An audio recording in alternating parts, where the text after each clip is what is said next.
Sur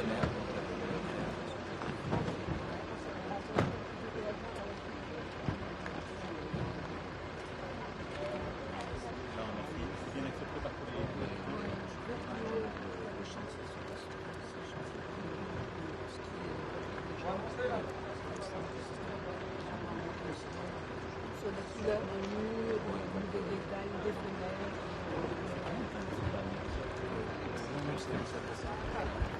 Merci beaucoup. Merci, Monsieur le Président, le directeur de l'administration pénitentiaire. Merci beaucoup, vous allez bien? Ici, ça nous fait chaud au cœur, à nous les pénitentiaires. Bon, le plan se déroule correctement? Oui. Et puis ça se passe très bien avec les élus, dans le dialogue. Ici, c'est exemplaire à Marseille. Il faut le dire, quand les choses avancent. Merci, Monsieur le Président, merci beaucoup. Président Thierry Albès, directeur interrégional des services pénitentiaires, avec Corse. Très bien. Tout va bien sur les autres chantiers aussi, Monsieur le Directeur? Ça avance très bien. On a 2100 places à livrer. Là, on a 5 constructions. Oui. Voilà, on en a déjà réceptionné une. Tout se passe très bien. Il n'y a pas de retard. C'est parfait. Bon. Très bien. Et là, vous avez un tiers de besoin, quoi. Exactement, à peu près, oui, parce qu'on est en surpopulation très forte, 139% en maison d'arrêt. Monsieur le Président, Madame Lagier, je dirige le centre pénitentiaire de Marseille-les-Beaubourgs. Merci, Madame la Ravi de vous Directrice. accueillir, Depuis combien de temps? Une amie. Et tout se passe bien, ça va? Ça se passe bien. Quelles sont vos principales difficultés? Aucune, pour l'instant. Vraiment. Alors, merci beaucoup. Merci d'être là. Bonjour Monsieur le Président. Sylviane Dénia, je suis directrice de l'antenne du SPIP de Marseille. Ah, très bien. Ouais. Merci beaucoup. Vous avez combien d'agents au SPIP au total? Au SPIP au total, milieu fermé, milieu ouvert, une soixantaine d'agents. Ça fait partie des solutions durables aussi. Oui, tout à fait. Merci beaucoup. Hein. Bonjour monsieur, Olivier Joly, président de l'EFH Construction. Vous allez bien? Ça va, très bien, Ça se passe bien? très bien. Merci On a à un vous. bon maître d'ouvrage, donc ça se passe bien. Non, merci à vous en tout cas du travail fait. Vous avez combien d'effectifs qui sont déployés sur le chantier de Beaubourg? 200 et ça montera à 300. Dans l'année qui vient là? Monsieur le Président, Bruno Allais, architecte de Beaubourg. Un honneur. Non, merci beaucoup pour le travail qui a été fait. Continue. Oui, mais pas au bout encore. Monsieur le Président David Barton, directeur général de l'Agence publique pour l'immobilier et la justice, donc l'opérateur du ministère de la Justice, C'est ça. qui est le maître d'ouvrage de l'ensemble des réalisations, dont celle des Baumettes. Merci beaucoup, Monsieur le Directeur. Le calendrier là maintenant à venir sur cette opération, c'est lequel? Il reste celui identique au contrat, c'est-à-dire 2025. Ce sont des travaux qui sont débutés l'année dernière. Oui. Nous étions venus avec le garde des Sceaux l'année dernière. On a 2 ans et demi de travaux pour en parler. Oui, sur un centre pénitentiaire de cette taille, c'est ce que l'on a sur à peu près tous nos établissements. On était venu l'année dernière avec le garde des Sceaux, c'était ici, enfin vous allez voir l'avancée du chantier, c'était la démolition, on y va. Donc c'est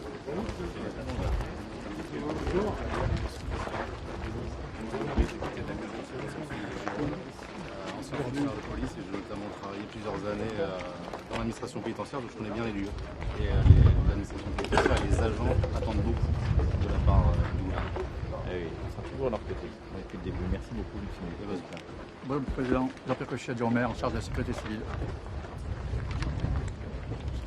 Monsieur le Président, François Nessian, l'adjoint au maire en charge de la tranquillité, du bataillon, des marins-pompiers et de la sécurité. Ah, très bien.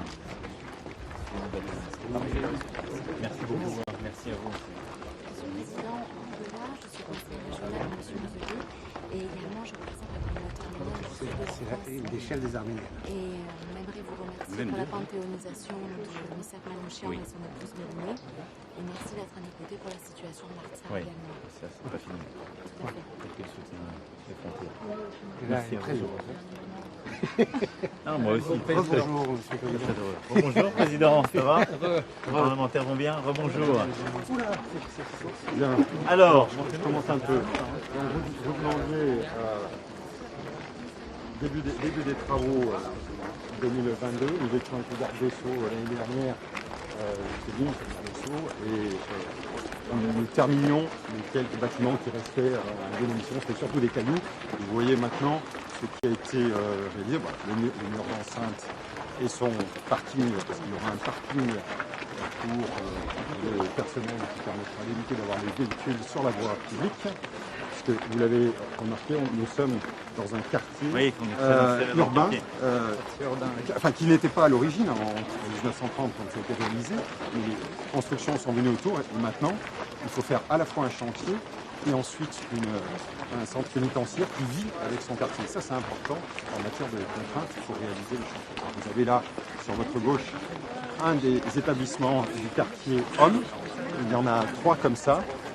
Ce sont des bâtiments qui ont été conçus pour justement minimiser, alors à la fois sur seulement 4 hectares pour 740 places, alors que d'habitude nous avons foncier d'à peu près 3 fois cette taille-là pour mettre 740 places, donc c'est très condensé, 3 bâtiments comme ça, qui viennent limiter aussi notamment la hauteur pour éviter qu'il y ait des difficultés, notamment en matière de sécurité, avec le voisinage et pour la tranquillité également du voisinage.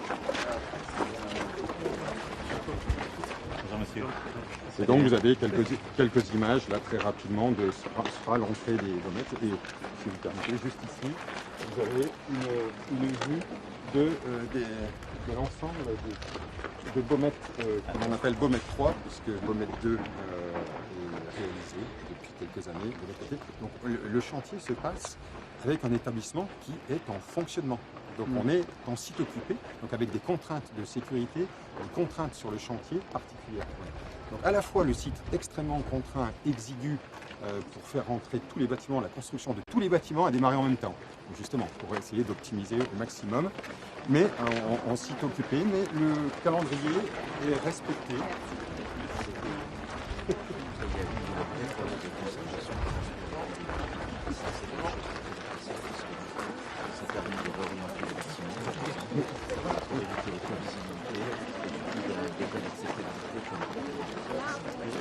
Nous avons avec l'ensemble des riverains des rencontres régulières justement pour tenir au courant et pour maintenir à la fois pour le chantier mais ce sera pour l'exploitation également derrière une relation qui permet de beaucoup changer la vie du quartier, l'exploitation de l'eau. Il est toujours eu une prison. C'est pour ça. Parce que pardon, mais c'est vrai que le comportement des détenus a évolué pour le coup avec les années. Voilà, il y a 30 ans, les détenus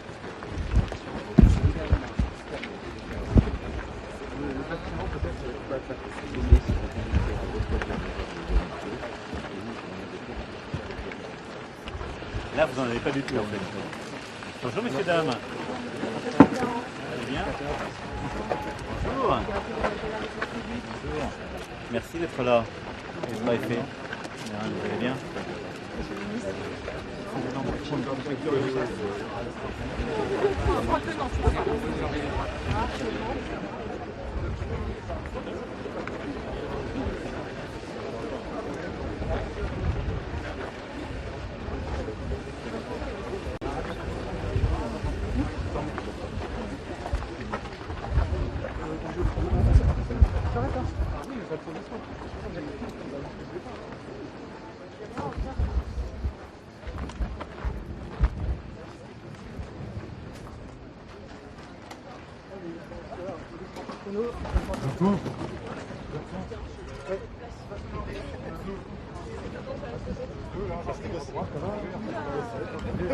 Ça se négocie. Des retours. Bah oui, communication publique nationale. Ah, il tourne. Je crois que j'ai mettre les trucs. Non, elle est pas là.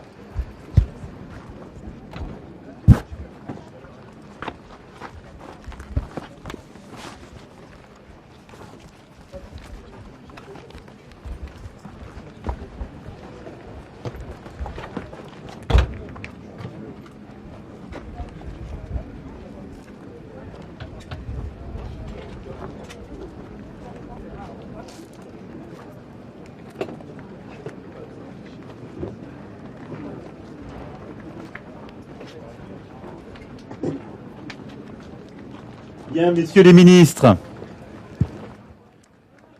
mesdames, messieurs les parlementaires, monsieur le maire, monsieur le préfet de région, madame la préfète, mesdames et messieurs en vos grades et qualités.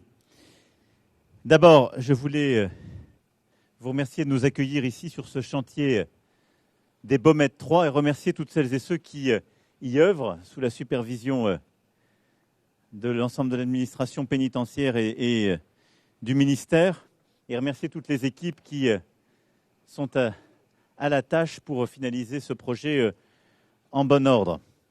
En tout cas, j'ai souhaité pouvoir m'exprimer devant vous, presque 2 ans après les engagements qui avaient été pris, et c'était cette fois-ci au milieu des forces de police, mais ici devant toutes les administrations concernées, policiers nationaux, policiers municipaux, enquêteurs, personnel de la préfecture de police, gendarmes, douaniers, agents de services fiscaux, magistrats, greffiers, personnel de l'administration pénitentiaire et j'en passe, toutes celles et ceux qui contribuent à une vie plus calme, qui traquent la délinquance sous toutes ses formes, qui luttent contre l'insécurité et qui permettent plus de quiétude. Et je le dis dans un moment très difficile, nous le savons, pour Marseille, mais qui était aussi le résultat de tout le travail qui est conduit et du fait que nous venons bousculer une insécurité qui s'était installée et des réseaux qui avaient pris, il faut bien le dire, leur place. Alors, il y a 2 ans, Marseille faisait face à des difficultés structurelles, trafic de stupéfiants qui montait très fortement, et des moyens insuffisants endémiques. Nous l'avions évoqué, il manquait depuis des années et des années, en particulier 300 effectifs de police au moins, mais à peu près dans tous les segments de notre action collective, il y avait des insuffisances. La stratégie qui a été déclinée du plan Marseille en grand, et je veux remercier tout particulièrement les ministres de leur action, était simple. Plus de policiers sur la voie publique pour tenir le terrain, plus d'enquêteurs pour traquer la criminalité organisée, plus de magistrats et de greffiers pour une justice plus efficace, et plus de places de prison pour exécuter les sanctions les plus lourdes. Tous les engagements pris il y a 2 ans ont été tenus. Et c'est historique. Je veux ici les rappeler. 330 policiers pour la sécurité publique en 2 ans. 11 enquêteurs pour la PJ. 3 compagnies de CRS fidélisées sur le terrain pour lutter contre les points de deal.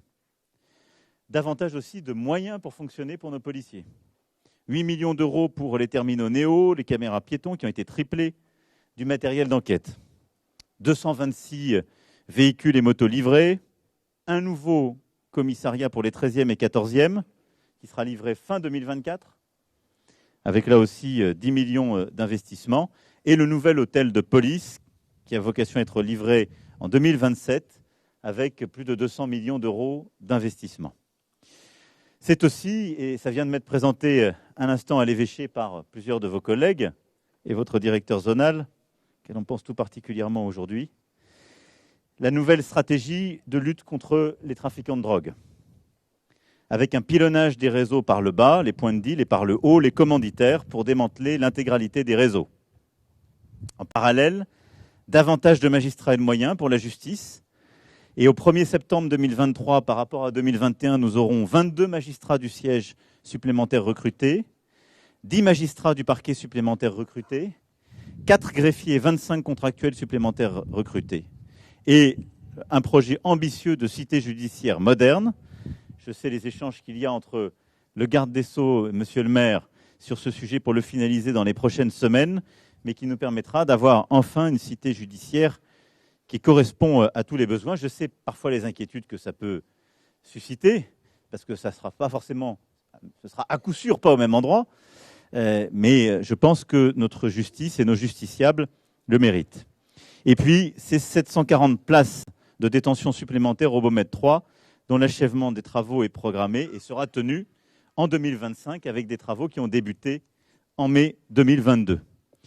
C'est aussi, et je ne l'oublie pas parce que tout ça est complémentaire et se tient, plus de moyens en matière de prévention, en particulier dans les écoles, avec 110 éducateurs, 552 dispositifs anti-intrusion dans nos écoles, et puis également davantage de caméras dans les villes. 55 caméras sont en cours d'installation dans les quartiers nord, que l'État, et c'est inédit, finance à 80%.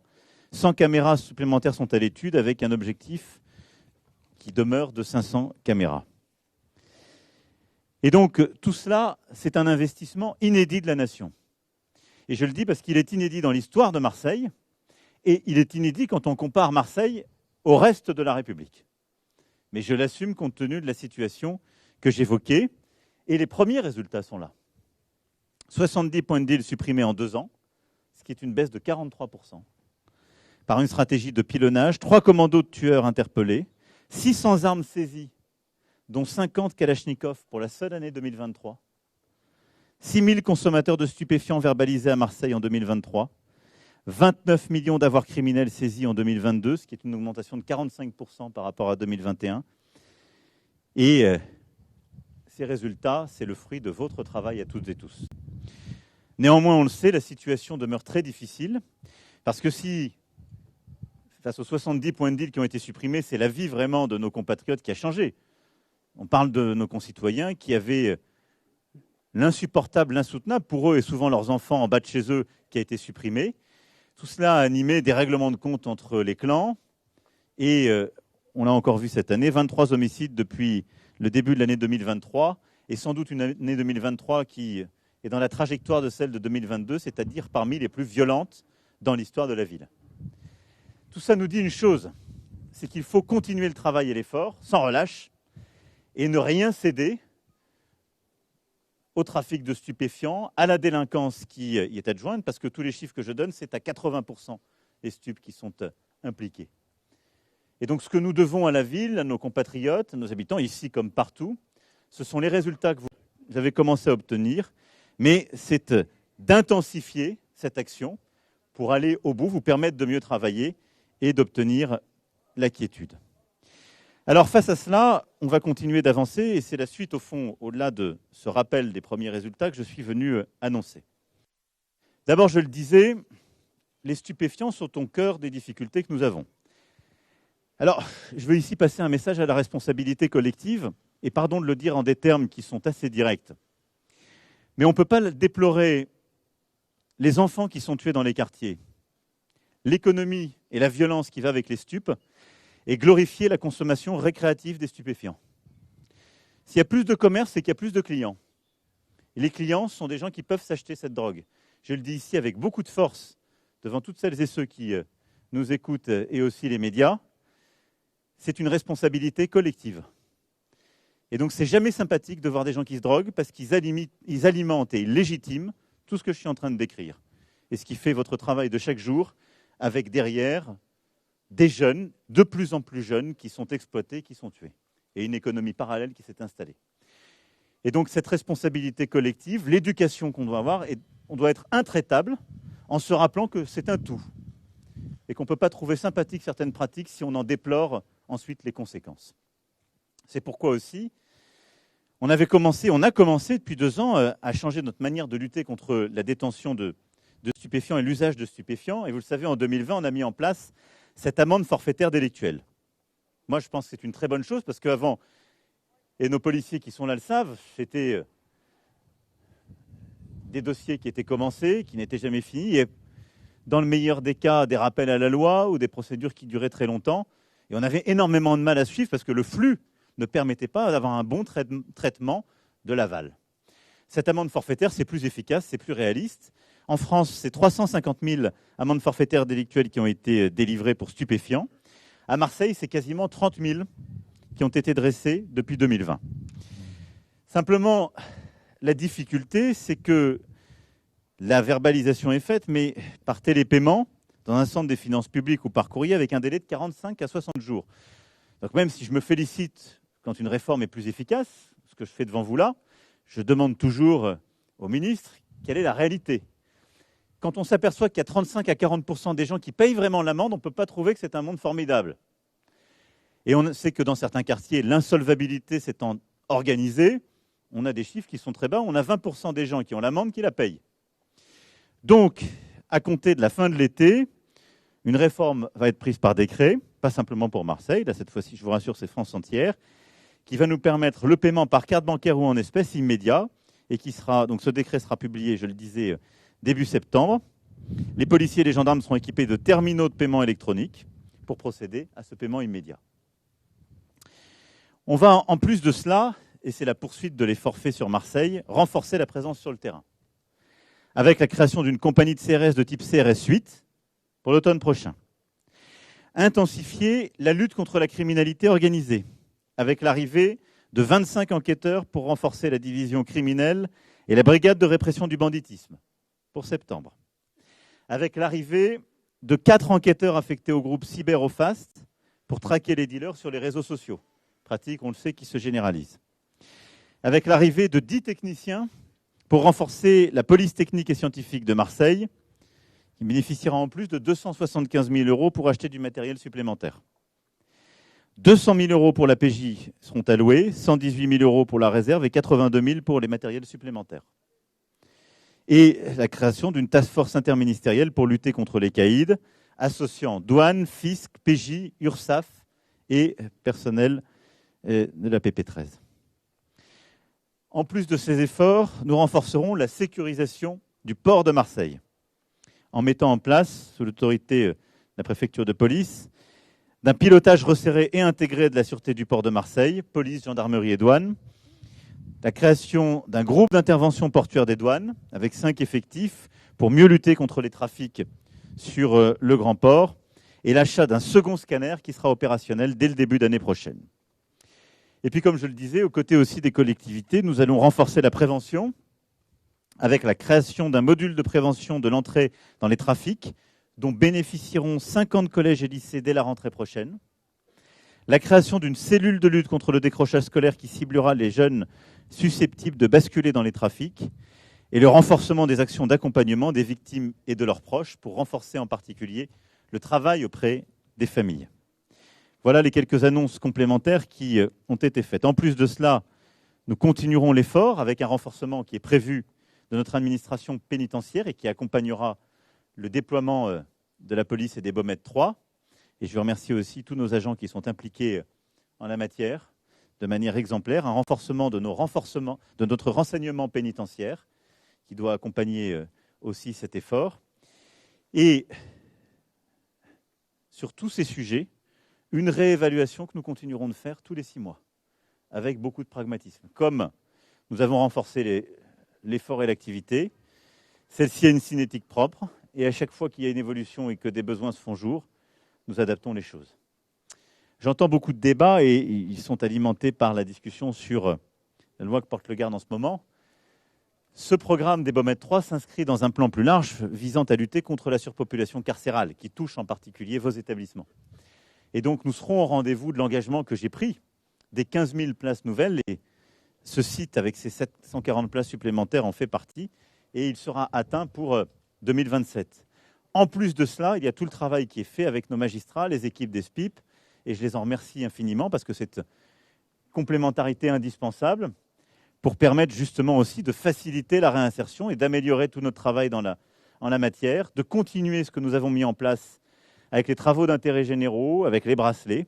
Et j'ai demandé aux gardes que dans les prochaines semaines soit aussi mené un travail complémentaire, en plus des dispositions que nous avions déjà commencé à aménager et qui avaient permis d'améliorer les choses sur la base des propositions qui avaient été faites par les différentes autorités indépendantes compétentes pour qu'il y ait une réponse pénale qui continue d'être celle qui doit être, avec justement des jugements et des décisions que prennent nos magistrats qui doivent continuer de se faire conformément à notre Constitution, à nos textes de loi. Mais nous devons tirer les conséquences de cette situation, peut-être nous donner mieux de moyens, mieux accompagner. Et donc le garde me fera d'ici à l'automne des propositions supplémentaires en lien avec l'ensemble des professionnels et des parlementaires investis. Voilà, mesdames et messieurs, ce que j'étais venu vous dire aujourd'hui. Il y a 2 ans, nous étions au cœur d'un commissariat avec beaucoup d'entre vous. Nous voilà au cœur d'une prison avec des engagements qui ont été tenus, et je voulais scrupuleusement en rendre compte, mais aussi des nouveaux moyens que je souhaitais mettre en œuvre. Et je vous le dis, nous continuerons d'avancer sur à la fois les grands projets immobiliers, les nouveaux effectifs, une meilleure organisation collective. Mais tout ça, au fond, aurait peu de sens s'il n'y avait votre engagement. Et je veux vous remercier pour votre engagement de chaque jour, pour traquer les réseaux, la délinquance, celle du quotidien comme celle de la criminalité la plus organisée, le faire dans une parfaite coordination et coopération interministérielle, sous l'autorité de la préfète de police, que je remercie tout particulièrement, du préfet de région et évidemment du ministre de l'Intérieur et de son collègue, monsieur le garde des Sceaux. Voilà, mesdames et messieurs, je compte sur vous Ces investissements, ces décisions répondent à des nécessités, une réalité. Elles sont aussi la marque de ma confiance et de notre engagement. Vive la République et vive la France!